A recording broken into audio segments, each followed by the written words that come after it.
تفضل احكي.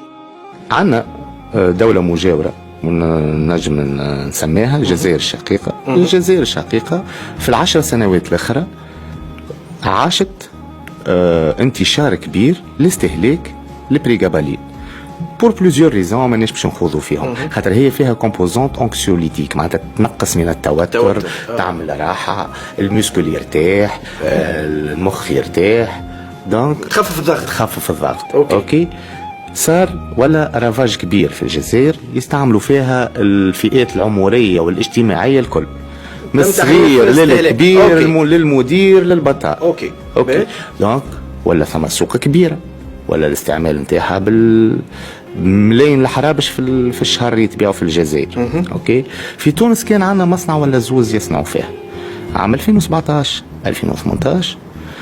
الكونسوماسيون تاع البريغابالين يشوفوا فيها الناس الكل ولات فواديس، معناتها الارقام كي نحل انا مثلا في مصنع ادويه نحل باش نشوف البيوع نتاع البريغابالين هذيا نلقى مثلا تبيع ب 10 مليارات في العام، الور كو السوق ترفع 500 الف دينار في العام.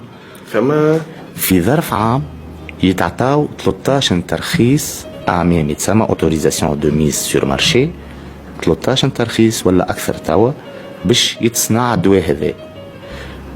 5% منه يتباع في السوق التونسي والباقي كله قاعد يخرج كونترباند للجزائر، خاطر فيه ربح مهول.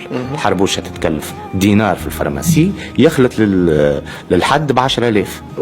دونك وراهو ما جماش با ميمو امبليكي فيه الترافيك كانوا اطباء والصيدليين، وفما برشا تشدوا كان نرجعوا ترجع تشوف في رقم مختصر تو يقول لك ودي كونتروباندي معناتها ناس يعملوا في هذه شهادات حية على حاجات واقعية موجودة ونتحمل مسؤوليتي في اللي نقول فيه.